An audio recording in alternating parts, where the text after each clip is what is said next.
सतनाम श्री वाहिगुरु साहिब जी। ओम साध सतगुर नमस्कार। आद मद अंत निरंकार। आपह सुन आपह सुख आसन। आपह सुनत आप ही जासन। अपने आप आपह उपायो। आपह बाप आप ही मायो। आपह सूखम आपह स्थूला। लखी न जाई नानक लीला। कर कृपा प्रभ दीन दयाला।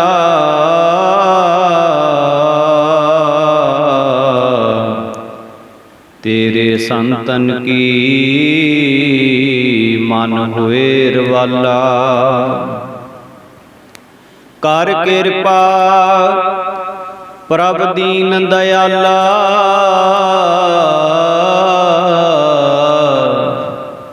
तेरे संतन की मन हुए रवाला। परम सत्कारयोग सतगुरु जी की साजी नवाजी साध संगत जी, आदम सत्कार सहित गुरफतेह की सांझ पाओ। आखो जी वाहिगुरु जी का खालसा वाहिगुरु जी की फतेह। दातार पातशाह जी दे बख्शे हुए उदम का सदका आप सबना नूं महाराज जियां दे परम प्यारे राजे जोगी महान तपस्वी धरती नूं धीरज बख्शण वाले नित अवतार संत जी महाराज राड़ा साहिब वाले महापुरख, उन्हां दे पवित्र जीवन की विचार करन दा सुभाग आपां नूं प्राप्त हो रहा है। आप जी पिछले तकरीबन 17 भागां दे विच महापुरखां दे जीवन दे अमोलक बचन सरवण कर चुके हो। पिछलियां भागां दे विच आप जी ने महापुरुषां दे बेअंत कौतक जिवें जिवें उन्हां ने परोपकार कीते सरवण कीते हन। आओ उस तो अगे दे जो पावन महापुरखां दे इतिहास दे बचन हन, जीवनी दे बचन हन, आपां सारे मन बिरतियां नूं एकागर करके बहुत प्यार दे विच आ करके उस महान महापुरख दे पावन जीवन नूं सरवण करिए। उन्हां दी नेड़ता नूं महसूस करके जेकर आपां उन्हां दे पावन जीवन नूं सरवण करांगे तां गुरबाणी दे कथन मुताबक साकत मरह संत सब जीव है। साकत लोकी मरदे ने, संत कदे मरदे नहीं। जिथे उन्हां नूं कोई याद करदा है, कोई उन्हां दे प्यार दे विच बैठदा है, महापुरुष उन्हां नूं वेखदे भी ने ते उन्हां नूं प्यार भी बख्शदे ने। आओ जी महापुरखां दे प्रेमियां दा जिक्र चल रहा सी भी किवें उन्हां ने दवलान दी धरती दे उत्ते संगतां दे भले वास्ते स्थान प्रगट कीता ते उस स्थान ते किवें महापुरुषां दे चरणां दे विच जगियासू आउण लगे। एक पिंड पैंदा है जिस दा नाम है लंडे। लंडे पिंड तो भाई जसवंत सिंह जो डेरे दे ਸਿੰਘਾਂ विच प्यार ते मानता दे पात्र सन। जदों अजे बचपन विच ही सन तां महापुरुषां दे चरण परसण लई कर्मसर पुजे सन। नाम दी दात प्राप्त हुई 1957 तो 1960 तक बिलासपुर जो राड़ा साहिब दे कोल ही है, उत्थे दे ट्यूबल ऑपरेटर सन, नौकरी करते सन। आप जी ने मन नाल जुड़दियां जो इस पूर्वला जो ਪਿਛਲਾ ਕਰਮ ਸੀ ਉਹ ਪਰਬਲ ਮਹਿਸੂਸ ਹੋਇਆ ਤੇ ਮਹਾਂਪੁਰਸ਼ਾਂ ਦੇ ਚਰਨਾਂ ਵਿੱਚ ਹਾਜ਼ਰ ਹੋ ਕੇ ਮਨ ਨੂੰ ਵਸ ਕਰਨ ਦੀ ਜੁਗਤ ਪੁੱਛੀ ਵੀ ਇਹ ਮਨ ਵਸ ਕਿਵੇਂ ਹੋ ਸਕਦਾ ਹੈ। ਤਾਂ ਮਹਾਂਪੁਰਸ਼ਾਂ ਨੇ ਮੁਸਕਰਾ ਕੇ ਕਿਹਾ ਕਿ ਭਾਈ ਮਨ ਇਸ ਸਰੀਰ ਦਾ ਬਹੁਤ ਵੱਡਾ ਸੂਰਮਾ ਹੈ। ਇਸ ਮਨ ਨੇ ਵੱਡੇ ਵੱਡੇ ਤਪਸਵੀਆਂ ਨੂੰ, ਜਪੀਆਂ ਨੂੰ, ਤਪੀਆਂ ਨੂੰ, ਗਿਆਨੀਆਂ ਨੂੰ ਭਰਮ ਦੇ ਚੱਕਰ ਵਿੱਚ ਪਾਇਆ ਹੋਇਆ ਹੈ। ਇਹ ਸੰਸਾਰ ਪਰਮੇਸ਼ਰ ਸਰੂਪ ਹੁੰਦਿਆਂ ਹੋਇਆਂ ਵੀ ਵੱਖਰਾ ਪ੍ਰਤੀਤ ਇਸ ਮਨ ਨੇ ਸਾਨੂੰ ਕਰਾਇਆ ਹੋਇਆ ਹੈ। ਇਹ ਮਨ ਸਾਰੇ ਸੰਸਾਰ ਨੂੰ ਐਂ ਜਿਵੇਂ ਨੱਥ ਕੇ ਚਲਾ ਰਿਹਾ ਹੈ, ਜਿਵੇਂ ਬਿਜਲੀ ਨਾਲ ਚੱਲ ਰਹੀਆਂ ਭਾਰੀਆਂ ਮਸ਼ੀਨਾਂ ਬਿਜਲੀ ਦੀ ਉਹ ਲਹਿਰ ਚਲਾਉਂਦੀ ਹੈ, ਜੋ ਇਹਨਾਂ ਸਾਕਾਰ ਮਸ਼ੀਨਾਂ ਦੇ ਮੁਕਾਬਲੇ ਅਤੀ ਸੂਖਮ ਹੈ। ਬਿਜਲੀ ਦੀ ਤਾਰ ਉਹ ਦਿਸ ਨਹੀਂ ਰਹੀ, ਉਹ ਲਹਿਰ ਦਿਸ ਨਹੀਂ ਰਹੀ, ਪਰ ਵੱਡੀਆਂ ਵੱਡੀਆਂ ਮਸ਼ੀਨਾਂ ਨੂੰ ਉਹ ਬਿਜਲੀ ਚਲਾ ਰਹੀ ਹੈ। ਇਹੋ ਹੀ ਹਾਲਤ ਮਨੁੱਖ ਦੀ ਹੈ। ਕਿਰਿਆ ਕਰਦਾ ਦਿਸਦਾ ਤਾਂ ਮਨੁੱਖ ਹੈ, ਪਰ ਅਸਲ ਇਸ ਸਰੀਰ ਤੋਂ ਕਿਰਿਆ ਕੌਣ ਕਰਵਾ ਰਿਹਾ ਹੈ? ਸੂਖਮ ਮਨ। ਮਨ ਦੇ ਸਹਾਰੇ ਇਹ ਤੁਰਿਆ ਫਿਰਦਾ ਹੈ। ਇੱਕ ਤੁਰਿਆ ਜਾਂਦਾ ਮਨੁੱਖ ਰਾਹ ਦੇ ਵਿੱਚ ਕਿਸੇ ਦਾ ਡਿੱਗਿਆ ਹੋਇਆ ਰੁਪਈਆ ਵੇਖਦਾ ਹੈ, ਇਸ ਦੀ ਕਮਰ ਝੁਕਦੀ ਹੈ, ਹੱਥ ਪੈਸੇ ਵੱਲ ਵੱਧਦੇ ਹਨ, ਪੈਸਾ ਚੱਕ ਲੈਂਦੇ ਹਨ। ਜੇਕਰ ਇੰਨੀ ਗੱਲ ਹੀ ਸਮਝ ਲਈਏ ਤਾਂ ਸਾਰਾ ਭੇਦ ਖੁੱਲ੍ਹ ਜਾਂਦਾ ਹੈ। ਰੁਪਈਆ ਵੇਖਿਆ ਕਿਸ ਨੇ? ਅੱਖਾਂ ਨੇ। ਝੁਕਿਆ ਕੌਣ? ਕਮਰ ਤੇ ਹੱਥਾਂ ਨੇ ਝੁਕਿਆ। ਅੱਖਾਂ ਦੇ ਇਸ਼ਾਰੇ ਤੇ ਕਮਰ ਤੇ ਹੱਥ ਕਿਉਂ ਕਰਨ ਲੱਗ ਪਏ? ਕਾਰਨ ਅਸਲੀ ਗੱਲ ਇਹ ਹੈ ਕਿ ਸਾਰੇ ਕਰਮ ਇੰਦਰੀ ਮਨ ਦੇ ਸਿਪਾਹੀ ਹਨ। ਅੱਖਾਂ ਦੇ ਜਸੂਸ ਨੇ ਜਦ ਮਨ ਦੀ ਹਜ਼ੂਰੀ ਵਿੱਚ ਰੁਪਈਆ ਦੇਖਣ ਦੀ ਰਿਪੋਰਟ ਕੀਤੀ ਕਿ ਧਨ ਪਿਆ ਹੈ, ਤਾਂ ਲੋਭ ਦੇ ਅਧੀਨ ਹੋ ਕੇ ਮਨ ਨੇ ਕਮਰ ਨੂੰ ਹੁਕਮ ਕੀਤਾ ਵੀ ਝੁਕ ਜਾ, ਤੇ ਹੱਥ ਨੂੰ ਹੁਕਮ ਕੀਤਾ ਵੀ ਰੁਪਈਆ ਚੱਕ ਲੈ। ਇਹੋ ਹੀ ਚਾਲ ਮਨੁੱਖ ਦੀ ਸਾਰੀ ਕਿਰਿਆ ਵਿੱਚ ਚੱਲ ਰਹੀ ਹੈ। ਪ੍ਰਤੱਖ ਤਾਂ ਮਨੁੱਖ ਭਾਵੇਂ ਗਿਆਨ ਅਤੇ ਕਰਮ ਇੰਦਰੀਆਂ ਦੇ ਰਾਹੀਂ ਕਰਮ ਕਰਦਾ ਦਿਸ ਰਿਹਾ ਹੈ, ਪਰ ਅਸਲੀਅਤ ਵਿੱਚ ਸਭ ਕੁਝ ਮਨ ਦੇ ਹੁਕਮ ਨਾਲ ਹੀ ਹੋ ਰਿਹਾ ਹੈ। ਮਨ ਇਸ ਨੂੰ ਹੁਕਮ ਕਰ ਰਿਹਾ ਹੈ ਤਾਂ ਇਹ ਕੰਮ ਕਰ ਰਿਹਾ ਹੈ। ਸੋ ਸਭ ਤੋਂ ਵੱਡੀ ਗੱਲ ਹੈ ਕਿ ਜਿਸ ਨੇ ਅਧਿਆਤਮਤਾ ਦਾ ਸਿਖਰ ਪ੍ਰਾਪਤ ਕਰਨਾ ਹੈ ਤਾਂ ਗੁਰਬਾਣੀ ਦੇ ਉਪਦੇਸ਼ ਅਨੁਸਾਰ ਸਤਿਪੁਰਖਾਂ ਦੀ ਸੰਗਤ ਕਰਕੇ ਇਸ ਮਨ ਨੂੰ ਕਾਬੂ ਵਿੱਚ ਕਰਨਾ ਪੈਂਦਾ ਹੈ। ਇਹ ਪਵਿੱਤਰ ਉਪਦੇਸ਼ ਭਾਈ ਜਸਵੰਤ ਸਿੰਘ ਨੇ ਜਦੋਂ ਸੁਣਿਆ ਤਾਂ ਉਹਦੇ ਉੱਤੇ ਬਹੁਤ ਅਸਰ ਹੋਇਆ। ਇਹ ਸਦੋਗੁਣੀ ਸੁਭਾਅ ਦੇ ਨਿਤਨੇਮੀ ਅਤੇ ਅੰਮ੍ਰਿਤ ਵੇਲੇ ਜਾਗਣ ਵਾਲੇ ਗੁਰਮੁਖ ਪਿਆਰੇ ਸਨ। ਬਿਨਾਂ ਨਾਗਾ 2 ਸਮੇਂ ਦਰਬਾਰ ਵਿੱਚ ਹਾਜ਼ਰੀ ਭਰਦੇ। ਸੰਤ ਜੀ ਮਹਾਰਾਜ ਤੇ ਇਹਨਾਂ ਦੀ ਬਹੁਤ ਸ਼ਰਧਾ ਬਣ ਗਈ।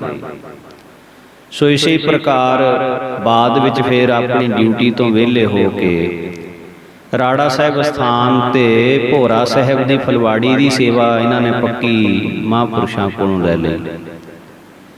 ਇਸੇ ਪ੍ਰਕਾਰ ਇੱਕ ਘਣਗਸਾਂ ਪਿੰਡ ਦੇ ਬਾਬਾ ਨਰੈਣ ਸਿੰਘ ਜੀ ਜੋ ਸ਼੍ਰੀਮਾਨ ਰਹੇ, ਇਹ ਤਾਂ ਪਹਿਲੀ ਟੱਕੀ ਵਿੱਚ ਹੀ ਮਹਾਰਾਜ ਦੇ ਚਰਨਾਂ ਵਿੱਚ ਆ ਕੇ ਲੰਗਰ ਦੀ ਸੇਵਾ ਵਿੱਚ ਜੁੜ ਗਏ ਸਨ। ਅਸਥਾਨ ਆਬਾਦ ਹੋਣ ਸਮੇਂ ਧਬਲਾਨ ਦੇ ਜੋ ਜਥੇਦਾਰ ਪ੍ਰੇਮ ਸਿੰਘ ਜੀ ਸਨ, ਉਹਨਾਂ ਦੇ ਨਾਲ ਵੀ ਲੰਗਰ ਦੀ ਸੇਵਾ ਵਿੱਚ ਇਹਨਾਂ ਨੂੰ ਲਾ ਦਿੱਤਾ ਗਿਆ।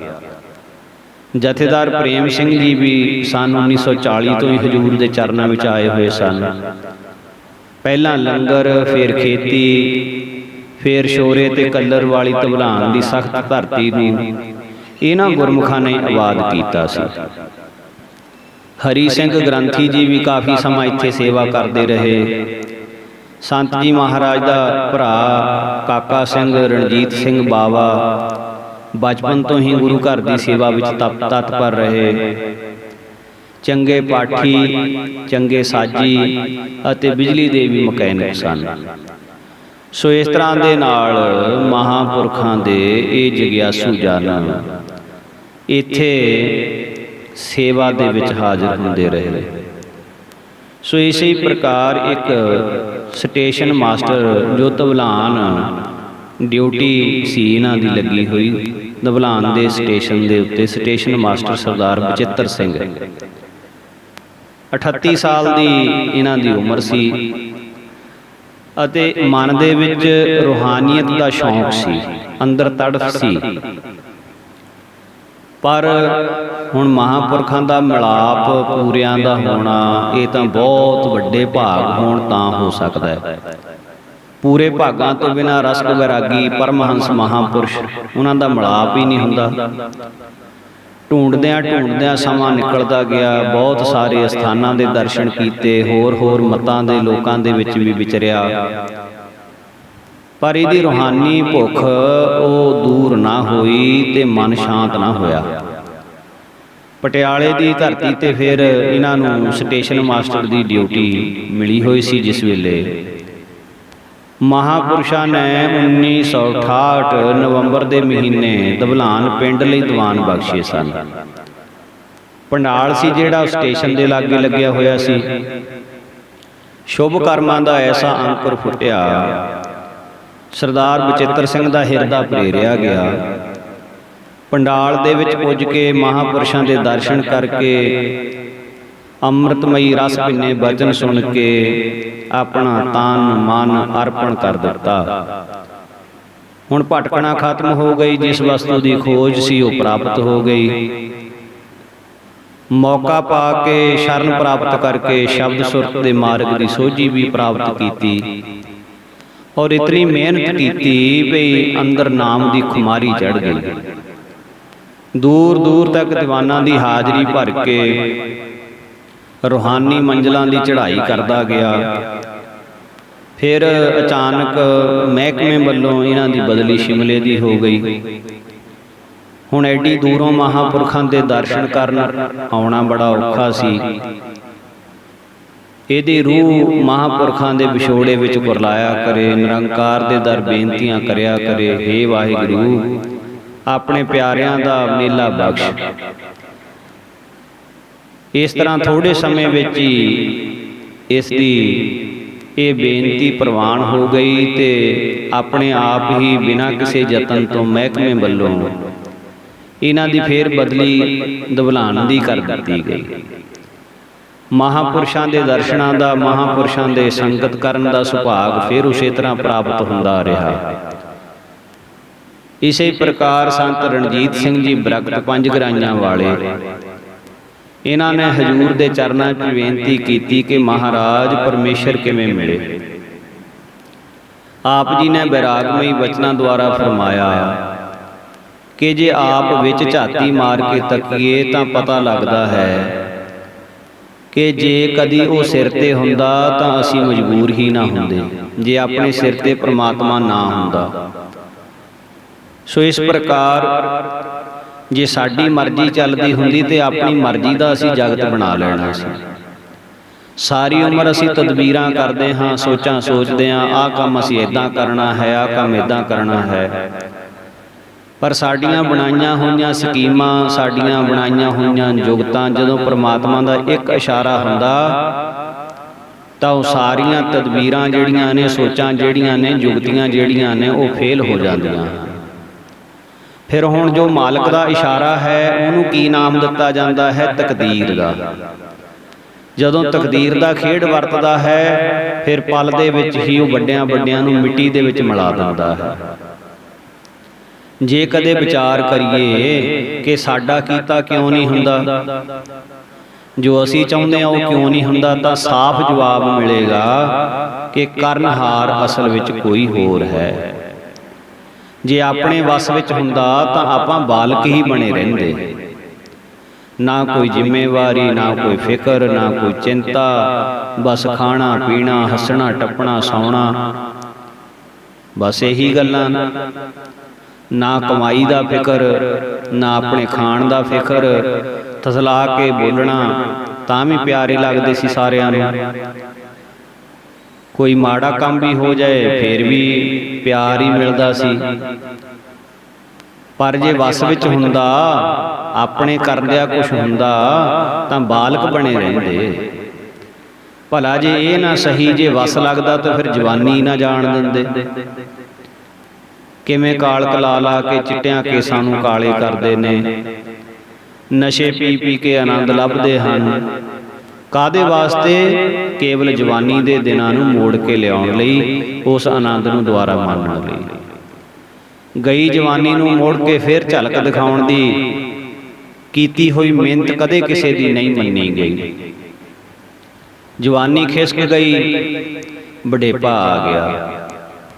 ਸੂਰਜ ਪ੍ਰਕਾਸ਼ ਦੇ ਵਿੱਚ ਬਚਨ ਲਿਖੇ ਨੇ, ਹਮਨੇ ਦੁਨੀਆ ਤੇਰੀ ਮੌਲਾ ਮੇਰੇ ਫਾਨੀ ਦੇਖੀ, हर चीज जहाँ की आनी जानी देखी, जो आके ना जाए वो बुढ़ेपा देखा, जो जाके ना आए वो जवानी देखी। पर जो गुरमुख हुंदा है तां ते भो गुरमुख सुन लीजै, भाणा मानन मन थिर कीजै, सतनाम का सिमरन करनो तन हंता को हृदय बिसरनो, मुक्ति के साधन एह तीन करे गुरु अर संत प्रवीण। मालक दी हाजरी नूं महसूस करना ये सब तो वड्डी पहली गल है। उहदे भाणे विच राजी रहना, जो परमात्मा कर रहा है वो ठीक कर रहा है। भाई गुरदास जी लिखते ने, गुरमुख हौमै पर हरै, मन भावै खसमै दा भाणा, पैरी पै पा खाक होए, दरगह पावै मान निमाणा। वर्तमान विच वरतदा होवनहार सोई परवाणा, कारण करता जो करै, सिर धर मन करै शुकराना। राजी होए रजाए विच, दुनिया अंदर ज्यों मेहमाना। विस्मादी विस्माद विच, कुदरत कादर नूं कुर्बाना, लेप अलेप सदा निर्बाणा। हुक्मी बंदा होए कै, साहिब दे हुक्मै विच रहना, हुक्मै अंदर सब को सबना आवटन है सहना। दिल दरियाओ समाओ कर, गर्भ गवाए गरीबी वहना। 20-21 उलंघ कै, साध संगत सिंघासन बहना। शब्द सुरत लिवलीन होए, अनभव अघड़ कढ़ाए गहना। सिदक सबूरी साबता, साकर शुकर ना देना लहना। नीर ना डुबण अग ना दहना। इसी प्रकार महापुरखों ने उपदेश दिता कि पहला तो करते नूं महसूस करो, करते नूं जानो भी जो भी है उहदे हुक्म दे विच चल रहा है। साध मिले सब दुख गए, निर्मल भये शरीर, बचन सुनत ही मिट गई जन्म मरण की पीड़। महापुरुष कहंदे सब तो पहला उहदे भाणे नूं मन्नना सिखो, उहदे विच राजी रहना सिखो। जदों उहदे भाणे विच राजी रहना सिख लिया तां हौली हौली फिर अंदरली तरक्की होनी शुरू हो जाती है। सो इसे प्रकार करमसर के नज़दीक एक खानपुर नाम का नगर है लुधियाने जिले विच। इत्थे दा रहण वाला सरदार अर्जन सिंह संत जी महाराज का बहुत प्रीतवान सी। 150 बिघा जमीन का मालक सी, पर अजे तक घर विच कोई संतान नहीं सी होई। इस दे घर वाली बीबी सरजीत कौर महापुरुषां दे दर्शनां नूं आई। इहदा मुरझाया होया चेहरा तक के मन की भावना जान के महापुरुषां ने सहज विच ही बचन कर दिता, बेटी गुरु दरबार विच झाड़ू दिया कर। गुरु दे लंगर दे विच संगत दे जूठे बर्तन मांजिया कर। इस सेवा नाल अपना मन मांजीदा है। जो पूर्वले माड़े कर्म दुनियावी पदार्थां विच प्रतिबंधक हुंदे हन, उन्हां कर्मां दा बल घट जांदा है ते इच्छा पूरी हो जाती है। सहज विच ही महापुरखां ने बहुत वड्डा बचन कर दिता।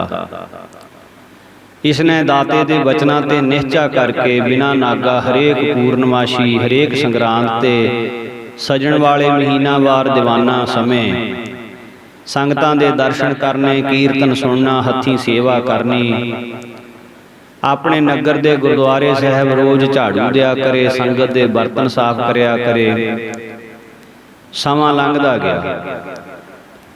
ਹਰ ਕਾ ਸਿਮਰਨ ਨਿਤ ਕਰੋ, ਜਿਸ ਵਿਦ ਸਿਮਰਾ ਜਾਏ, ਕਭੀ ਤੋ ਦੀਨ ਦਿਆਲ ਜੀ ਬੋਲੇਂਗੇ ਮੁਸਕਾਏ। ਭਾਵਨਾ ਨਾਲ ਤੁਰੇ ਤਾਂ ਰਹੋ। ਕੇਸੋ ਕੇਸੋ ਕੂਕੀਐ ਨਾ ਸੋਈਐ ਆਸਾਰ, ਰਾਤ ਦਿਵਸ ਕੇ ਕੂਕਨੇ ਕਬਹੂ ਕੇ ਸੁਣੈ ਪੁਕਾਰ। ਇਹ ਨਹੀਂ ਹੈ ਵੀ ਅੱਜ ਬਚਨ ਹੋਇਆ, ਹਫ਼ਤੇ ਬਾਅਦ 10 ਦਿਨਾਂ ਬਾਅਦ ਫੇਰ ਦੇਖਣ ਲੱਗ ਪਓ ਵੀ ਕਿਰਪਾ ਕਿਉਂ ਨਹੀਂ ਹੋਈ, ਪਦਾਰਥ ਕਿਉਂ ਨਹੀਂ ਮਿਲਿਆ। ਇੰਤਜ਼ਾਰ ਤੇ ਸਿਦਕ ਭਾਵਨਾ ਬਣਾ ਕੇ ਰੱਖਣੀ। ਇੱਕ ਦਿਨ ਸੁਤੇ ਸਿੱਧ ਹੀ ਫੇਰ ਮਹਾਂਪੁਰਸ਼ਾਂ ਨੇ ਇਸ ਦੇ ਨਾਲ ਬਚਨ ਕੀਤਾ ਕਿ ਮਨ ਦਾ ਕੀ ਫੁਰਨਾ ਹੈ। ਤਾਂ ਇਹਨੇ ਅਰਜ਼ ਕੀਤੀ, ਕਹਿੰਦੀ ਮਹਾਰਾਜ ਕਿਰਪਾ ਕਰਕੇ ਘਰ ਚਰਨ ਪਾਓ ਤੇ ਅਖੰਡ ਪਾਠ ਕਰਵਾ ਕੇ ਕਿਰਤਾਰਥ ਕਰੋ, ਤੇ ਸਾਡੇ ਗਰੀਬਾਂ ਦੇ ਘਰੇ ਆ ਕੇ ਜਿਵੇਂ ਬਿਦਰ ਦਾ ਅਲੂਣਾ ਸਾਗ ਤੇ ਭੀਲਣੀ ਦੇ ਬੇਰ ਖਾਧੇ ਸੀ, ਏਦਾਂ ਸਾਡੇ ਵੀ ਮਹਾਰਾਜ ਕਿਰਪਾ ਕਰ ਦਿਓ ਕਿਤੇ। ਇਹਨਾਂ ਦੇ ਮਨ ਦਾ ਖਿਆਲ ਸੀ ਕਿ ਮਹਾਰਾਜ ਘਰ ਵਿੱਚ ਚਰਨ ਪਾਉਣ ਤੇ ਅਖੰਡ ਪਾਠ ਸਾਹਿਬ ਕਰਵਾਈਏ। ਪਰ ਜਾਣੀ ਜਾਣ ਮਹਾਂਪੁਰਖਾਂ ਨੇ ਮੁਸਕਰਾ ਕੇ ਉੱਤਰ ਦਿੱਤਾ, ਕਹਿੰਦੇ ਬੇਟਾ ਅਜੇ ਅਖੰਡ ਪਾਠ ਨਹੀਂ ਕਰਨਾ, ਸਮਾਂ ਆਉਣ ਵਾਲਾ ਹੈ, ਫਿਰ ਇੱਕ ਨਹੀਂ ਇਕੱਠੇ 5 ਅਖੰਡ ਪਾਠ ਕਰਾਂਗੇ ਤੁਹਾਡੇ ਘਰ। ਉਹ ਸੁਭਾਗ ਸਮਾਂ ਛੇਤੀ ਆ ਜਾਣਾ ਹੈ, ਤੂੰ ਫਿਕਰ ਨਾ ਕਰ। ਬਸ ਇੰਨਾ ਬਚਨ ਕਹਿ ਕੇ ਰੇਖ ਵਿੱਚ ਮੇਖ ਮਾਰ ਦਿੱਤੀ ਤੇ ਤਕਦੀਰ ਬਦਲ ਦਿੱਤੀ। ਕਿਆ ਕਹਿਤਾ ਹੈ ਕਿਆ ਸੋਚਤਾ ਹੈ ਤਦਬੀरें, कामल मुर्शद की निगाहें बदल देती हैं तकदीरें। प्रसन्न चित नमस्कार करके घर आ गई।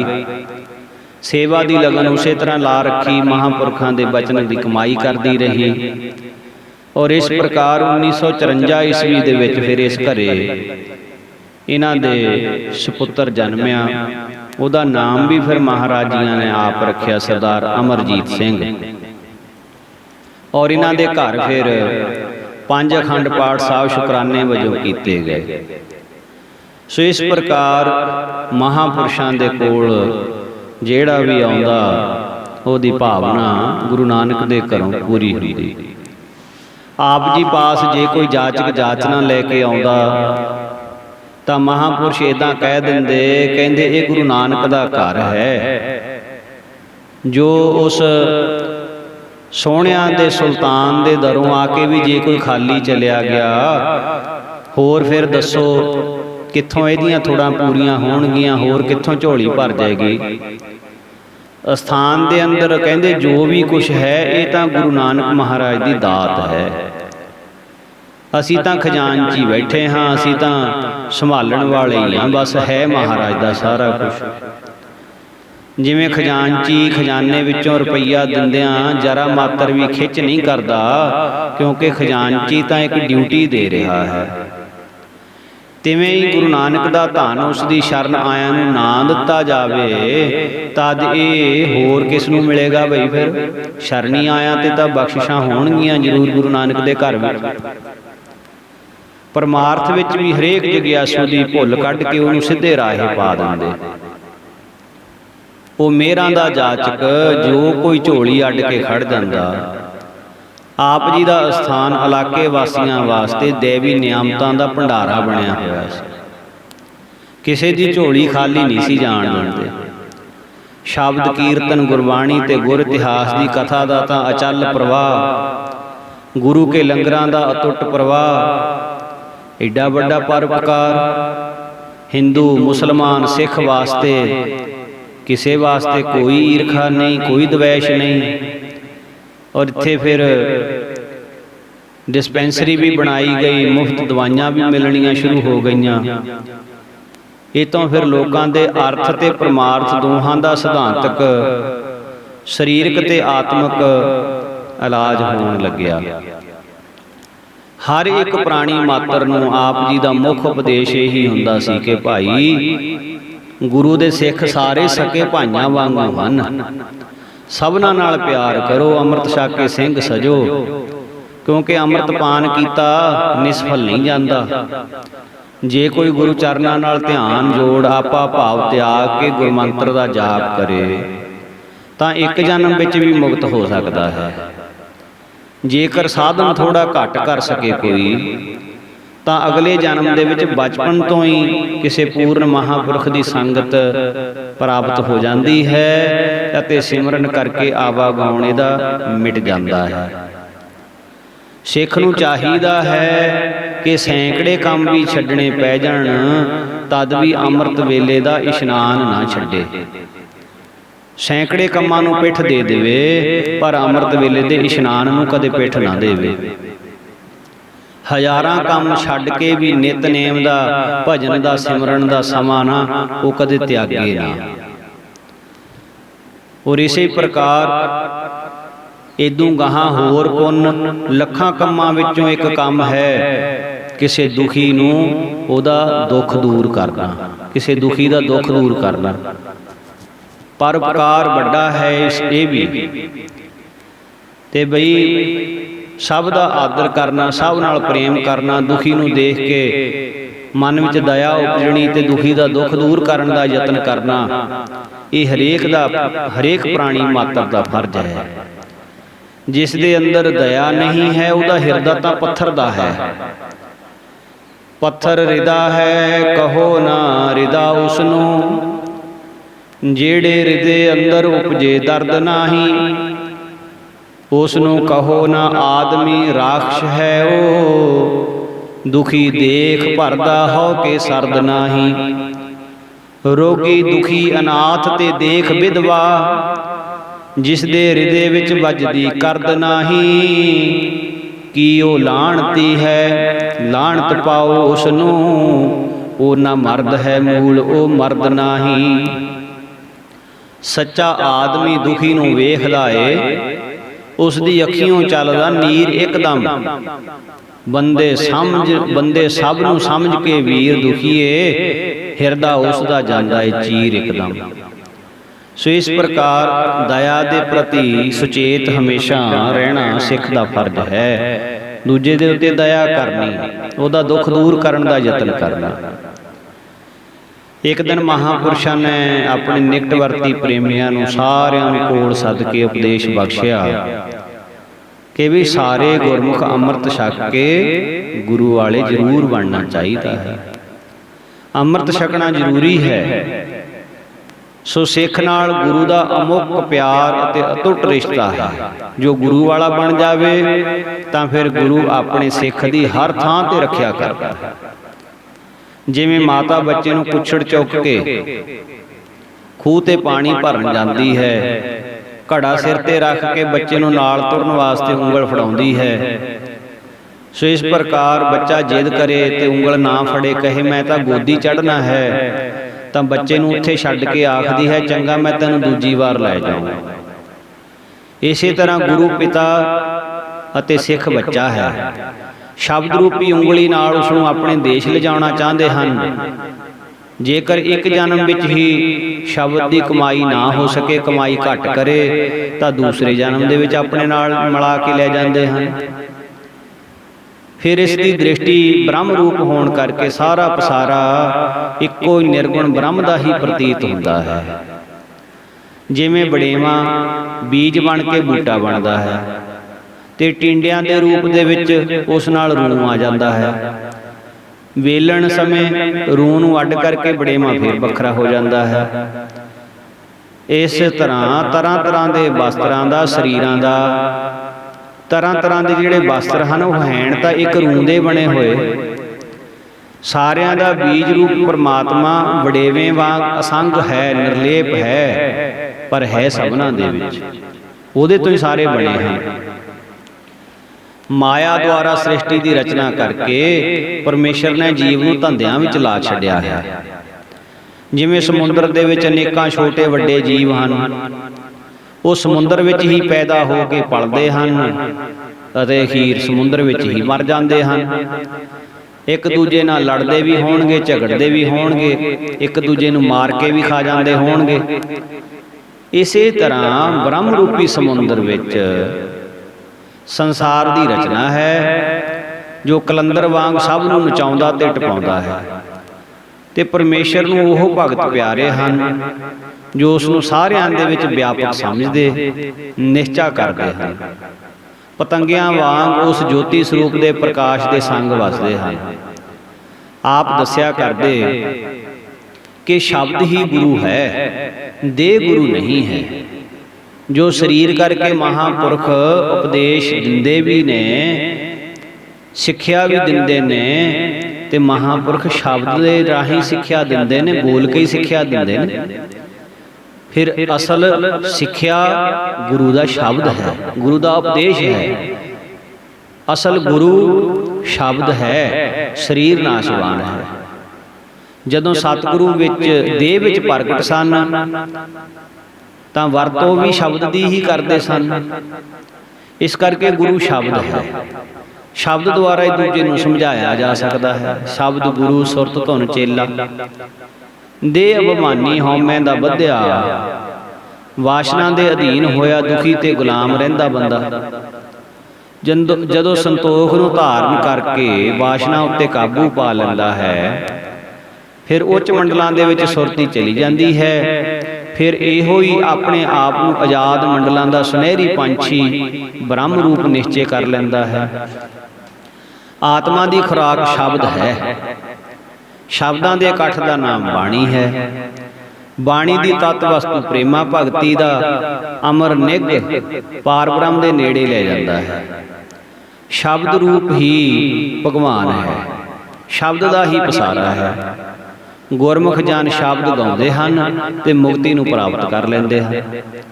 ਕਾਮ, ਕ੍ਰੋਧ, ਨਿੰਦਾ, ਚੁਗਲੀ, ਵੈਰ, ਵਿਰੋਧ, ਲਾਲਚ, ਈਰਖਾ ਅਤੇ ਮੋਹ ਦੇ ਗਰਦੇ ਨੂੰ ਬਾਣੀ ਦੇ ਜਲ ਦੇ ਨਾਲ ਧੋ ਕੇ ਆਤਮਾ ਨੂੰ ਸ਼ੀਸ਼ੇ ਵਾਂਗ ਨਿਰਮਲ ਕਰ ਲੈਂਦੇ ਹਨ। ਜਨਮਾਂ ਜਨਮਾਂਤਰਾਂ ਦੀ ਆਤਮਾ ਨੂੰ ਮੈਲ ਲੱਗੀ ਹੋਈ ਹੈ। ਜਦੋਂ ਆਤਮਾ ਨਿਰਮਲ ਹੋ ਜਾਂਦੀ ਹੈ ਤਾਂ ਸਾਰਾ ਸੰਸਾਰ ਪ੍ਰਭੂ ਆਤਮਾ ਦੇ ਰੂਪ ਨਾਲ ਰੰਗਿਆ ਹੋਇਆ ਨਜ਼ਰ ਆਉਂਦਾ ਹੈ। ਦੂਰ ਬੈਠੇ ਪਿਆਰੇ ਦਾ ਘਰ ਨੇੜੇ ਹੋ ਕੇ ਦਿਸਦਾ ਹੈ। ਫਿਰ ਆਪਣੇ ਆਪ ਪੈਰ ਕਾਹਲੀ ਨਾਲ ਤੁਰੇ ਜਾਂਦੇ ਹਨ। ਸਰੀਰ ਦਾ ਥਕੇਵਾਂ ਕੁਛ ਵੀ ਨਹੀਂ ਰਹਿੰਦਾ। ਜੀਵਨ ਦੇ ਵਿੱਚ ਨਵਾਂ ਹੁਲਾਰਾ ਆ ਜਾਂਦਾ ਹੈ। ਮਹਾਂਪੁਰਸ਼ਾਂ ਨੇ ਅੰਮ੍ਰਿਤਧਾਰੀ ਸਿੰਘਾਂ ਪ੍ਰਤੀ ਉਪਦੇਸ਼ ਦੇਣਾ ਕਿ ਭਾਈ ਆਪਣਾ ਨਿਤਨੇਮ ਨਹੀਂ ਕਦੇ ਛੱਡਣਾ, ਰਹਿਤ ਵਿੱਚ ਪੱਕੇ ਰਹਿਣਾ ਹੈ। ਸ੍ਰੀ ਜਪਜੀ ਅਰ ਜਾਪ ਜੀ 10 ਸਵਈਏ ਜਾਨ, ਬੇਨਤੀ ਚੌਪਈ ਕੀਜੀਐ ਆਨੰਦ ਸਾਰਾ ਮਾਨ। ਬਾਣੀ 5 ਸਵੇਰ ਕੀ ਸੋਦਰ ਸ਼ਾਮ ਅਲਾਏ, ਸੋਹਿਲਾ ਸੋਵਨ ਕੇ ਸਮੇਂ ਪੜਨਾ ਪ੍ਰੇਮ ਲਗਾਏ। ਬਾਣੀ ਸਭ ਹੀ ਚਾਹੀਏ ਸਿੰਘਨ ਕੰਠ ਜ਼ਰੂਰ, ਜੋ ਨਿਤ ਚਿਤ ਹਿਤ ਕਰ ਪੜੈ ਹੋਏ ਸਿੰਘ ਸੋ ਪੂਰ। ਮਿਲੈ ਸਿੰਘ ਜਬ ਸਿੰਘ ਕੋ ਗੁਰ ਕੀ ਫਤਿਹ ਬੁਲਾਏ, ਕਰੈ ਸੇਵ ਤਬ ਸਿੰਘ ਕੀ ਸਿੰਘ ਸੋ ਧਰ ਚਿਤ ਚਾਏ। ਵੀ ਇੱਕ ਦੂਜੇ ਨੂੰ ਜਦੋਂ ਮਿਲਣਾ ਹੈ ਬਹੁਤ ਪ੍ਰਸੰਨ ਹੋ ਕੇ ਫਤਿਹ ਬੁਲਾਉਣੀ ਹੈ। ਪ੍ਰਸੰਨ ਹੋ ਕੇ ਫਤਿਹ ਬੁਲਾ ਕੇ ਫਿਰ ਆਪਣੇ ਚਿੱਤ ਵਿੱਚ ਪ੍ਰੇਮ ਧਾਰ ਕੇ ਦੂਜੇ ਸਿੰਘ ਦੀ ਸੇਵਾ ਕਰਨੀ ਹੈ। ਐਸਾ ਅੰਮ੍ਰਿਤਧਾਰੀ ਦਾ ਪ੍ਰੇਮਮਈ ਜੀਵਨ ਹੋਣਾ ਚਾਹੀਦਾ ਹੈ। ਫਿਰ ਇਸੇ ਪ੍ਰਕਾਰ ਮਹਾਂਪੁਰਖਾਂ ਨੇ ਮਰਜ਼ਾਦਾ ਦੇ ਅੱਗੇ ਬਚਨ ਸੁਣਾਉਣੇ। ਫੇਰ ਕੁਮੇਲਨ 5 ਕੇ ਨਾਮ ਬਤਾਵੈ ਤਾਹੇ, ਇਨ ਸੋ ਮੇਲ ਨ ਕੀਜੀਐ ਸ੍ਰੀ ਮੁਖ ਸਤਿਗੁਰ ਪ੍ਰਾਹੇ।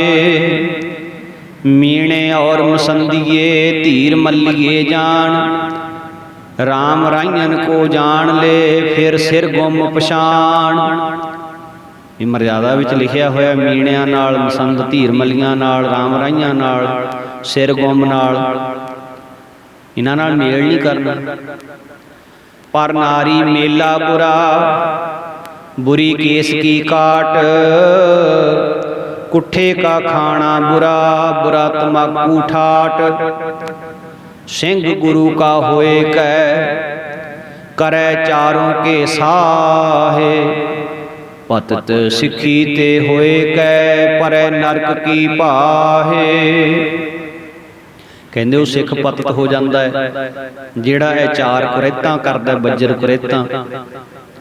ਸੋ ਇਸ ਪ੍ਰਕਾਰ ਅੰਮ੍ਰਿਤਧਾਰੀ ਸਿੰਘਾਂ ਪ੍ਰਤੀ ਮਹਾਂਪੁਰਖ ਹਮੇਸ਼ਾ ਇਹ ਉਪਦੇਸ਼ ਦਿਆ ਕਰਦੇ ਸੀ ਔਰ ਮਰਜ਼ਾਦਾ ਸਮਝਾਇਆ ਕਰਦੇ ਸੀ ਵੀ ਜਦੋਂ ਕੋਈ ਸਿੰਘ ਚੜ੍ਹਾਈ ਕਰ ਜਾਂਦਾ ਤਾਂ ਸਿੰਘ ਦੇ ਜਾਣ ਤੇ ਕਦੇ ਰੁਦਨ ਨਹੀਂ ਕਰਨਾ, ਸ਼ੋਕ ਨਹੀਂ ਕਰਨਾ, ਅਫਸੋਸ ਨਹੀਂ ਕਰਨਾ।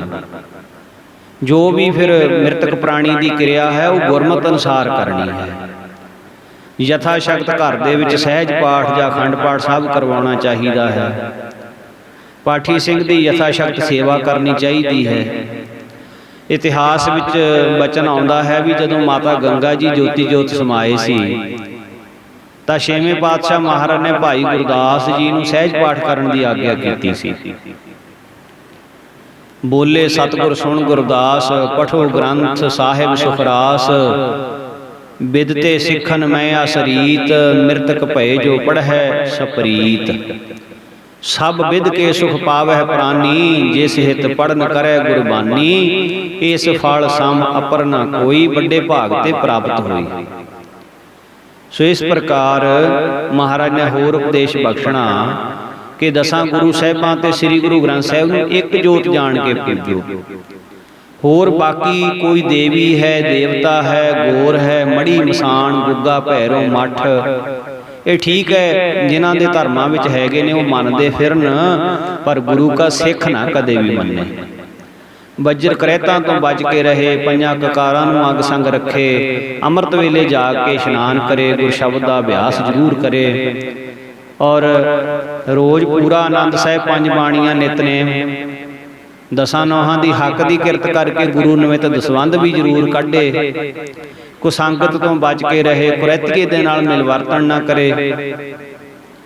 ਇੱਦਾਂ ਮਹਾਂਪੁਰਖਾਂ ਨੇ ਹਮੇਸ਼ਾ ਗੁਰਸਿੱਖੀ ਦੀ ਮਰਜ਼ਾਦਾ ਦਾ ਪ੍ਰਚਾਰ ਕੀਤਾ। ਤੋ ਮਹਾਂਪੁਰਖਾਂ ਨੇ ਹੋਰ ਰੂਹਾਨੀ ਉਪਦੇਸ਼ ਕਰਦਿਆਂ ਜਗਿਆਸੂਆਂ ਪ੍ਰਤੀ ਬਚਨ ਕਰਨੇ ਕਿ ਬੇਸਮਝ ਲੋਕ ਨੇ ਜਿਹੜੇ ਉਹ ਸ਼ਰਾਬ, ਮਾਸ, ਸਿਨੇਮੇ, ਥੀਏਟਰ ਤੇ ਵਿਕਾਰਾਂ ਨੂੰ ਹੀ ਜੀਵਨ ਦਾ ਲਕਸ਼ ਸਮਝੀ ਬੈਠੇ ਹਨ। ਤੇ ਹਰੇਕ ਆਦਮੀ ਹਰ ਸਮੇਂ ਇਹੋ ਯਤਨ ਕਰਦਾ ਹੈ ਕਿ ਉਹਨੂੰ ਵੱਧ ਤੋਂ ਵੱਧ ਸੁੱਖ ਮਿਲੇ। ਸੁੱਖ ਦੀ ਪ੍ਰਾਪਤੀ ਵਾਸਤੇ ਦਿਨ ਰਾਤ ਦੌੜਦਾ ਫਿਰਦਾ ਹੈ। ਸਰੀਰਕ ਸੁੱਖਾਂ ਨਾਲੇ ਕਦੇ ਰੱਜਦਾ ਨਹੀਂ ਹੈ। ਅੱਖੀਂ ਵੇਖ ਨਾ ਰੱਜੀਆਂ ਬਹੁ ਰੰਗ ਤਮਾਸੇ, ਸਗੋਂ ਭੁੱਖ ਅਤੇ ਤਾਂਘ ਹੋਰ ਅਗਾਂਹ ਵੱਧਦੀ ਜਾਂਦੀ ਹੈ। ਦੁੱਖਾਂ ਤੋਂ ਸਾਰੇ ਡਰਦੇ ਹਨ ਤੇ ਦੁੱਖ ਦੀ ਕੋਈ ਮੰਗ ਵੀ ਨਹੀਂ ਕਰਦਾ। ਸੁੱਖ ਕਮਾਉਣ ਵਾਸਤੇ ਧਨ ਕਮਾਉਣਾ ਤੇ ਧਨ ਕਮਾਉਣ ਲਈ ਆਪਣੇ ਦੇਸ਼ ਨੂੰ ਛੱਡ ਕੇ ਵਿਦੇਸ਼ਾਂ ਵਿੱਚ ਜਾਣਾ, ਆਪਣੇ ਧਰਮ ਦਾ ਵੀ ਤਿਆਗ ਕਰ ਦਿੰਦੇ ਨੇ। ਝੂਠ ਬੋਲਣਾ, ਘੱਟ ਤੋਲਣਾ, ਬਲੈਕਾਂ ਕਰਨੀਆਂ, ਮਿਲਾਵਟਾਂ ਕਰਨੀਆਂ, ਗਰੀਬਾਂ ਦੇ ਗਲੇ ਘੁੱਟਣੇ, ਪਤਾ ਨਹੀਂ ਕਿੰਨਾ ਕੁ ਕੁਛ ਮਾਇਆ ਇਕੱਠੀ ਕਰਨ ਵਾਸਤੇ ਮਨੁੱਖ ਕਰਦਾ ਹੈ। ਕਾਹਦੇ ਵਾਸਤੇ? ਅਖੀਰ ਵੀ ਮੈਂ ਸੁਖੀ ਹੋ ਜਾਵਾਂ, ਸੁਖੀ ਹੋਣ ਵਾਸਤੇ ਕਰਦਾ ਹੈ। ਪਰ ਹੁਣ ਸਵਾਲ ਇਹ ਹੈ ਵੀ ਸੁਖ ਤਾਂ ਦੋ ਪ੍ਰਕਾਰ ਦਾ ਹੈ, ਇੱਕ ਸਰੀਰਕ ਤੇ ਇੱਕ ਅਧਿਆਤਮਕ। ਧਨ ਦੀ ਪ੍ਰਾਪਤੀ ਕਰਕੇ ਸਰੀਰਕ ਸੁਖ ਪ੍ਰਾਪਤ ਕੀਤਾ ਜਾ ਸਕਦਾ ਹੈ, ਪਰ ਸਰੀਰਕ ਸੁਖ ਜਿਹੜਾ ਹੈ ਉਹ ਥੋੜ੍ਹੇ ਚਿਰ ਹੁੰਦਾ ਹੈ, ਉਹ ਥੋੜ੍ਹੇ ਚਿਰ ਬਾਅਦ ਖਤਮ ਹੋ ਜਾਂਦਾ ਹੈ। ਪੈਸੇ ਦੇ ਨਾਲ ਏਅਰ ਕੰਡੀਸ਼ਨ ਕਮਰਿਆਂ ਵਿੱਚ ਬੈਠਿਆ ਜਾ ਸਕਦਾ, ਹਵਾਈ ਜਹਾਜ਼ਾਂ ਵਿੱਚ ਬਾਹਰਲੇ ਮੁਲਕਾਂ ਦੀ ਸੈਰ ਹੋ ਸਕਦੀ ਹੈ, ਨਾਚ ਘਰਾਂ ਕਲੱਬਾਂ ਦਾ ਆਨੰਦ ਮਾਣਿਆ ਜਾ ਸਕਦਾ, ਪਾਰਟੀਆਂ ਕੀਤੀਆਂ ਜਾ ਸਕਦੀਆਂ, ਡਾਂਸ ਵੇਖੇ ਜਾ ਸਕਦੇ ਆ। ਪਰ ਪਿਆਰਿਓ, ਕੋਈ ਇਹ ਮਤ ਸਮਝੇ ਕਿ ਇਹਨਾਂ ਰੰਗ ਤਮਾਸ਼ਿਆਂ ਤੇ ਵਿਸ਼ੇ ਸੁੱਖਾਂ ਦੇ ਨਾਲ ਆਤਮਿਕ ਸੁੱਖ ਮਿਲੇਗਾ। ਸਰੀਰਕ ਸੁੱਖ ਹੋਰ ਚੀਜ਼ ਹੈ ਤੇ ਆਤਮਾ ਦਾ ਸੁੱਖ ਹੋਰ ਚੀਜ਼ ਹੈ। ਜਦੋਂ ਸਰੀਰਕ ਸੁੱਖਾਂ ਦੀ ਬਹੁਲਤਾ ਹੋ ਜਾਂਦੀ ਹੈ ਤਾਂ ਉਸ ਦੇ ਵਿੱਚੋਂ ਦੁੱਖਾਂ ਦੇ ਭਾਂਬੜ ਮਚ ਉੱਠਦੇ ਹਨ। ਅਮੀਰੀ ਦੇ ਵਧਣ ਦੇ ਨਾਲ ਪਾਪਾਂ ਦਾ ਚੱਕਰ ਵੱਧ ਜਾਂਦਾ ਹੈ, ਕਿਉਂਕਿ ਅਮੀਰੀ ਦਾ ਨਸ਼ਾ ਮਨੁੱਖ ਦੇ ਹੋਸ਼ ਟਿਕਾਣੇ ਨਹੀਂ ਰਹਿਣ ਦਿੰਦਾ। ਦੇਸ਼ ਦੀ ਵੰਡ ਤੋਂ ਪਹਿਲਾਂ ਜਦੋਂ ਸਾਡੇ ਦੇਸ਼ ਵਿੱਚ ਅਮੀਰੀ ਦੀ ਥੋੜ ਸੀ ਤਾਂ ਬਦਮਾਸ਼ੀ ਤੇ ਬੇਈਮਾਨੀ ਵੀ ਘੱਟ ਸੀ। पर खुशहाली के ਵਧਣ ਨਾਲ अमीरी के पसारे करके धन दौलत का वाधा होया। नाइट क्लबां, होटल, सिनेमे, नाच घर, पता नहीं की कुछ बन गया हुण तां। भाव के सुखां दी मौज दे विच मनुख नूं किसी पाप का डर नहीं रहिंदा। जदों दुख आउंदे हन फिर इनू पापां तो डर लगता है, फिर इनू कर्मां तो डर लगता है। सुखी बंदे नूं कह के देख लो आ तुहाडा काम ये कर्म माड़ा है, इहदा फल भुगतना बहुत औखा हो जाएगा। अग्यों की कहंदा है, आ जग मिठा अगला की ने डिठा, जदों भुगतना पऊ फिर देख लांगे। सुखां दे विच फसिया होया मनुख सीना जोरी करता है, मजलूमां ते बेगुनाहां ते गरीबां दी अजमत लुटदा है। इस दा फलस्वरूप की हुंदा है, सुखां दे साधनां विच फसिया होया मनुख अनेक प्रकार दे दुखां दा शिकार होण वास्ते माड़े कर्म बीज लैंदा है। महात्मा बुद्ध ने अपनी 40 सालां दी लंबी तपस्या तो मगरों जो निर्णय किया वो ये सी कि संसार दुखां दा घर है। इन्हां दुखां तो बचण लई मन नूं काबू विच रखना ते इच्छावां नूं रोक के रखना ही ठीक है। पर गुरमत दे विच संसार नूं दुखां दा घर नहीं कहा, संसार नूं की कहा है? हर का रूप। ये जगत हर का रूप है, कथन किया है। इस दा त्याग करन नालों इस दी पकड़ दा त्याग करे। संसार छड्ड के जंगलों में कोई बैठ भी जावे, जेकर जंगल में बैठे नूं भी परिवार ही चेते आ रहा है, बच्चे ही चेते आ रहे हैं, तो फिर उसने की छड्डिया है? जदों तक अंदरों अटैचमेंट ना छड्डी, पदार्थ चेते आ रहे हैं, घर चेते आ रहा है, जमीनां चेते आ रही हैं, फिर तो कुछ भी ना छड्डिया। छड्डना की है? निर्लेप होना है। परिवार विच रहिंदियां होइयां भी अपने परिवार नूं अपना नहीं परमात्मा दा जानना है, ओहदी दात जानना है।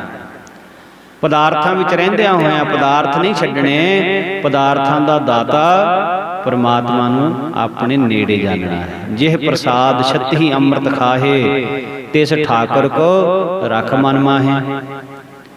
जिह प्रसाद सुगंधित तन लाभ है, तिसको सिमरत परमगत भाव है। इस प्रकार जदों सुखां दी बहुतात हो जाती है, कई बारी परमात्मा भुल जाता है।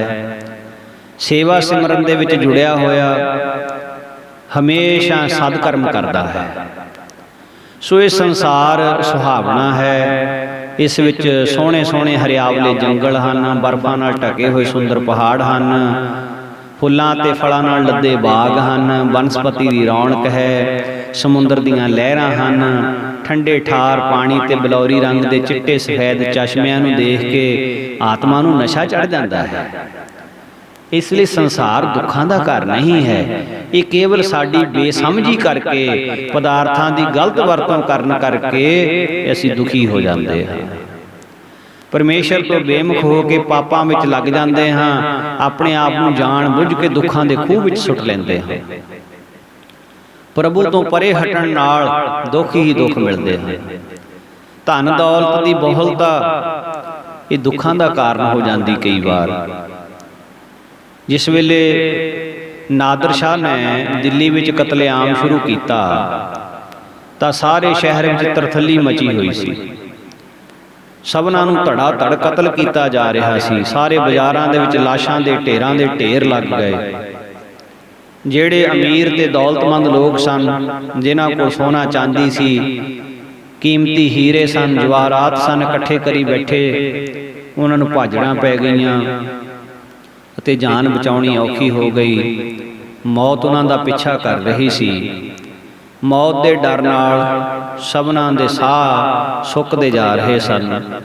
इस क़यामत दे समय चांदनी चौक दे नेड़े एक रंगला फकीर मस्ती दे गीत गाउंदा होया बेफिक्री दी हालत दे विच भुंजे फर्श दे उत्ते लेटिया होया लोकां दी दौड़ भज दे तमाशे नूं वेख के खुश हो रहा सी।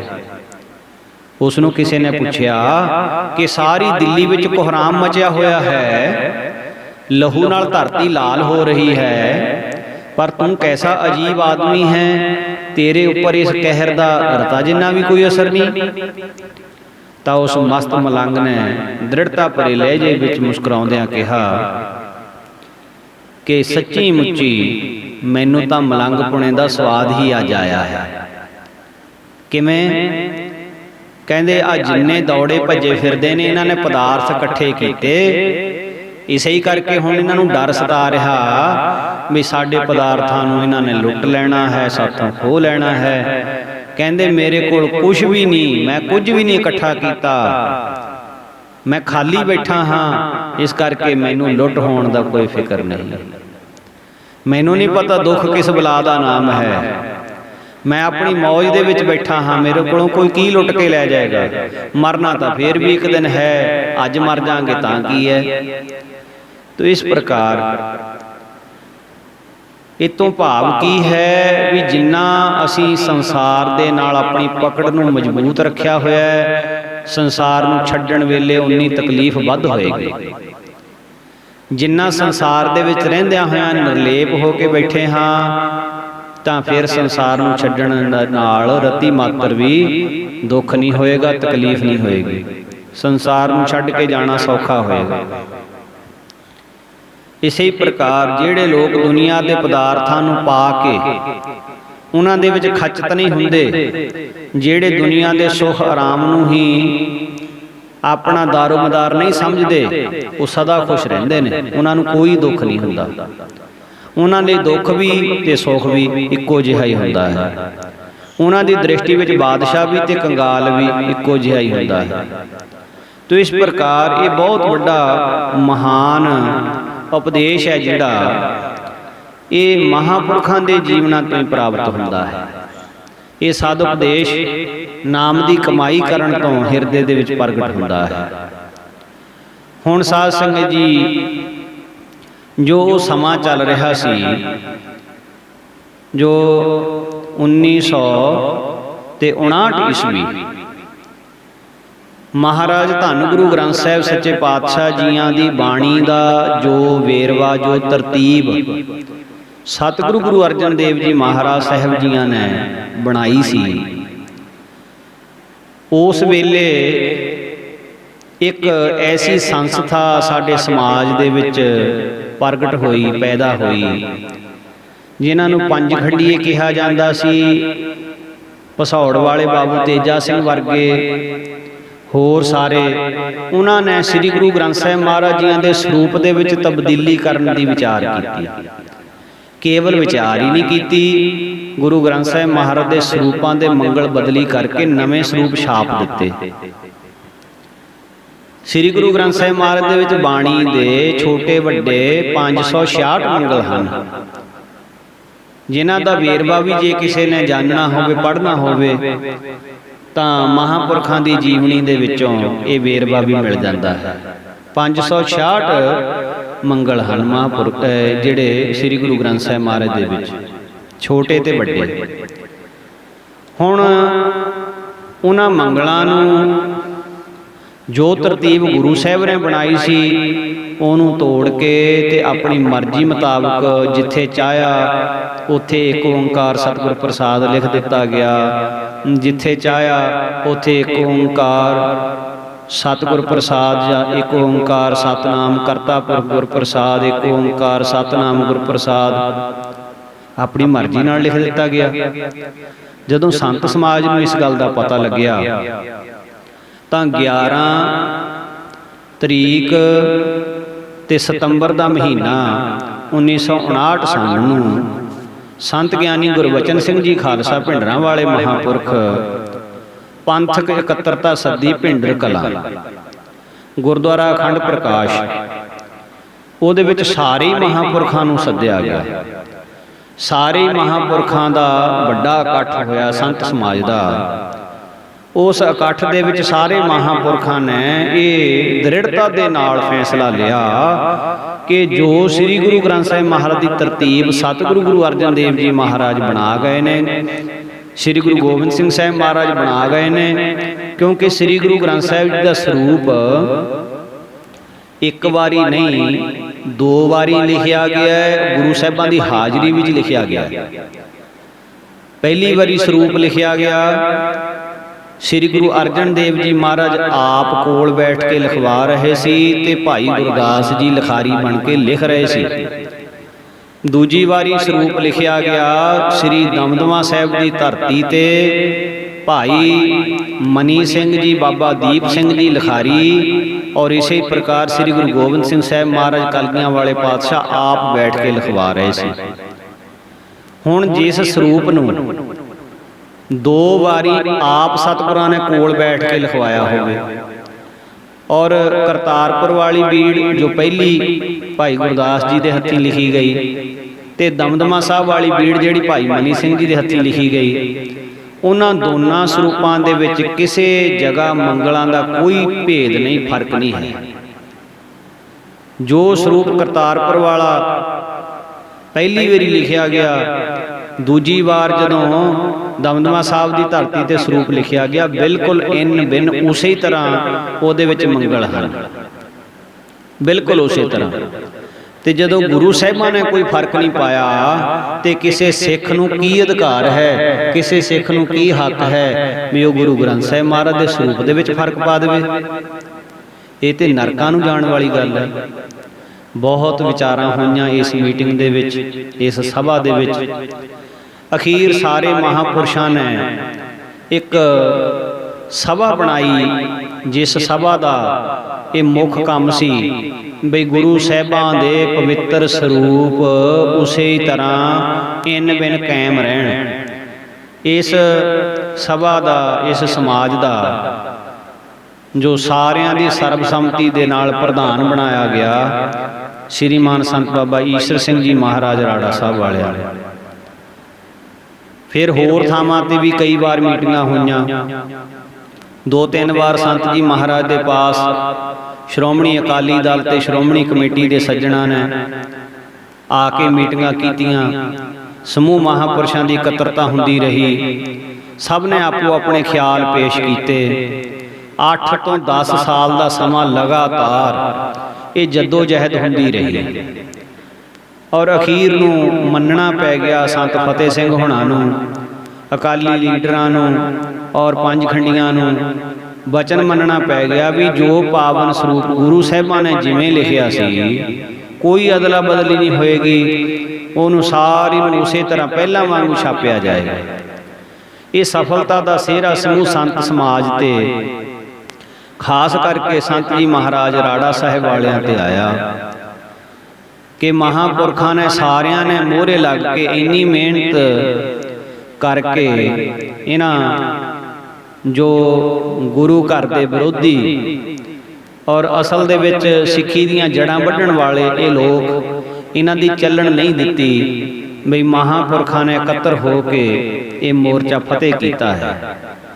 ਇਸ ਸਭਾ ਦੇ ਵਿੱਚ ਬਹੁਤ ਗੁਰਮੁਖ ਪਿਆਰੇ ਸੰਤ ਮਹਾਂਪੁਰਖ ਇਕੱਤਰ ਹੁੰਦੇ ਰਹੇ, ਜਿਨ੍ਹਾਂ ਵਿੱਚ ਵਿਸ਼ੇਸ਼ ਕਰਕੇ ਦਮਦਮੀ ਟਕਸਾਲ ਦੇ 12ਵੇਂ ਮੁਖੀ ਸੰਤ ਗਿਆਨੀ ਗੁਰਬਚਨ ਸਿੰਘ ਜੀ ਖਾਲਸਾ ਭਿੰਡਰਾਂ ਵਾਲੇ, ਔਰ ਇਸੇ ਪ੍ਰਕਾਰ ਹੋਤੀ ਮਰਦਾਨ ਸੰਪਰਦਾਇ ਦੇ ਮਹਾਨ ਮਹਾਂਪੁਰਖ ਸੰਤ ਬਾਬਾ ਹਰੀ ਸਿੰਘ ਜੀ ਮਹਾਰਾਜ ਕਹਾਰਪੁਰ ਵਾਲੇ, ਔਰ ਸੰਤ ਬਾਬਾ ਈਸ਼ਰ ਸਿੰਘ ਜੀ ਨਾਨਕਸਰ ਕਲੇਰਾਂ ਵਾਲੇ ਮਹਾਂਪੁਰਖ, ਸੰਤ ਜੀ ਮਹਾਰਾਜ ਰਾੜਾ ਸਾਹਿਬ ਵਾਲੇ, ਤੇ ਹੋਰ ਕਿਤਨੇ ਸਾਧੂਆਂ ਦਾ ਜ਼ਿਕਰ ਕਰੀਏ। ਬਹੁਤ ਕਮਾਈ ਵਾਲੇ, ਬਹੁਤ ਬੰਦਗੀ ਵਾਲੇ, ਨਾਮ ਰੂਪ ਹੋ ਚੁੱਕੇ ਮਹਾਂਪੁਰਖ ਸਾਧੂਆਂ ਨੇ ਇਹਨਾਂ ਮੀਟਿੰਗਾਂ ਦੇ ਵਿੱਚ, ਇਹਨਾਂ ਸਭਾਵਾਂ ਦੇ ਵਿੱਚ ਹਿੱਸਾ ਲਿਆ, ਔਰ ਸਭਨਾਂ ਨੇ ਪੁਰਜ਼ੋਰ ਮਿਹਨਤ ਕਰਕੇ ਸ੍ਰੀ ਗੁਰੂ ਗ੍ਰੰਥ ਸਾਹਿਬ ਮਹਾਰਾਜ ਜੀਆਂ ਦੇ ਸਰੂਪਾਂ ਨੂੰ ਉਵੇਂ ਜਿਵੇਂ ਕਾਇਮ ਰੱਖਿਆ। ਸੋ ਸਾਧ ਸੰਗਤ ਜੀ, ਉਸ ਸਮੇਂ ਉਹਨਾਂ ਮਹਾਂਪੁਰਖਾਂ ਨੇ ਆਪਣੀ ਜ਼ਿੰਮੇਵਾਰੀ ਨਿਭਾਈ। ਜੇ ਨਾ ਨਿਭਾਈ ਹੁੰਦੀ ਤੇ ਅੱਜ ਨੂੰ ਸਾਡੇ ਕੋਲ ਸ੍ਰੀ ਗੁਰੂ ਗ੍ਰੰਥ ਸਾਹਿਬ ਮਹਾਰਾਜ ਦੇ ਸਰੂਪ ਉਸ ਰੂਪ ਦੇ ਵਿੱਚ ਕਾਇਮ ਨਹੀਂ ਸੀ ਹੋਣੇ ਜਿਸ ਰੂਪ ਦੇ ਵਿੱਚ ਗੁਰੂ ਅਰਜਨ ਦੇਵ ਜੀ ਮਹਾਰਾਜ ਨੇ ਸਰੂਪ ਤਿਆਰ ਕੀਤੇ ਸੀ। ਔਰ ਬਹੁਤ ਵੱਡੀ ਦੇਣ ਹੈ ਇਹ ਸੰਤ ਸਮਾਜ ਦੀ, ਬਹੁਤ ਵੱਡੀ ਦੇਣ ਹੈ। ਅੱਜ ਬੇਸ਼ੱਕ ਠੀਕ ਹੈ दो अखर पढ़ के 4 किताबां पढ़ के मीडिया दे विच कोई फेमस हो के ते साधुआं दी निंदा करे, संतां ने अज ताईं कीता की है, संतां ने जिन्ना अज ताईं संतां ने कीता है, महापुरखां ने कीता है, इन्ना अज ताईं कोई नहीं कर सकिया। अज ताईं किसे भी होर संस्था की गल लैके देख लो, जिन्नियां कुरबानियां टकसाल दियां हन, जिन्नियां कुरबानियां निहंग सिंघां दियां हन, जिन्नियां कुरबानियां संत समाज साधु संप्रदावां दियां हन, जिन्नियां कुरबानियां कार सेवा वाले महापुरखां ने किड्डे किड्डे स्थान बनाए, इन्हां चीज़ां नूं अखों परोखे नहीं कीता जा सकदा कदी भी। और अज तां इस तरह कह लईए भी साडा एक सुभाव बन गया है भी जदों किसी दी आपां निंदा करते हाँ तो सानूं बड़ा आनंद प्रतीत होंदा है, दूजिआं नूं माड़ा ते नीवां दिखाउण दे विच असीं खुशी महसूस करते हैं। बहुत माड़ी गल है। जद कि वो महापुरख जितने भी साधु संत महात्मा जिन्नियां भी संप्रदावां ने ये सिੱਖੀ ਦਾ अनिखड़वां अंग हैं, जिन्हां ने समय समय अनुसार जिद्दां जिद्दां गुरु नानक दे घरों ड्यूटियां लगियां बहुत मेहनत की है, बहुत मेहनत की है और अज भी हैं, अगे नूं भी सदा रहणगे। साधु कदे खत्म थोड़े हुंदे ने, साधु महापुरख पहलां भी सन हुण भी हैं, आउण वाले समय दे विच भी इसे तरह गुरु नानक दे घर दा होका दिंदे रहणगे। तो अज भी राड़ा साहब संप्रदाय कितने महापुरुष उस तों बरसाए गए। विशेष करके जे जिक्र करिए, जे नाम लईए तो एक बहुत बड़ी लिस्ट है, बहुत बड़ी लिस्ट राड़ा साहब वाले महाराज जियां तो वरसाए हुए संत बाबा महेंद्र सिंह जी जरग वाले देशां विदेशां दे विच सिੱਖੀ दा प्रचार डट के कीता और बहुत ठेठ बोली महापुरखां दी और बड़े प्यारे बचन अज भी तुसीं उन्हां दीयां वीडियो कैसटां इंटरनेट तो सुन सकते हो। संत बाबा महेंद्र सिंह जी जरग वाले जिन्हां ने सारी जिंदगी महापुरखां दे हुक्म दी वचन दी कमाई की और इसी प्रकार इस संप्रदाय के महान महापुरख संत बाबा सुखदेव सिंह जी लाहौरां वाले खुशियां लईयां, महापुरखां दीयां खुशियां लैके ते सिੱਖੀ दा प्रचार किया बहुत डट के। जरग साहब महाराजियां दे शरीर का ओला करन तो बाद संत बाबा महेंद्र सिंह जी तो बाद संत बाबा भुपिंदर सिंह जी अजकल सिख संगतां दी देश विदेश में सेवा कर रहे हैं और लाहौरां साहब जथेदार संत बाबा कश्मीरा सिंह जी और इसी प्रकार इस संप्रदाय के मौजूदा मुखी श्रीमान संत बाबा बलजिंदर सिंह जी और इन्हां तो पहला साध संगत जी इस पावन स्थान ते कितने एक साधु जिवें संत जी महाराज भोरा साहब वाले, संत जी महाराज लंगरां वाले, श्रीमान संत बाबा बलवंत सिंह जी महाराज और किन्नियां दा नाम लईए, बहुत सत्कारयोग महापुरख पेहोवे वाले संत बाबा मान सिंह जी जिन्हां ने पता नहीं किन्ना प्रचार किया। एक एक दिन दे विच 1.5 लाख प्राणी नूं अमृत संचार। 1999 दे जदों विसाखी आई सी, 1999 की विसाखी ते महापुरखां ने सिੱਖੀ प्रचार नूं एक ऐसा हुलारा बख्शिया सी।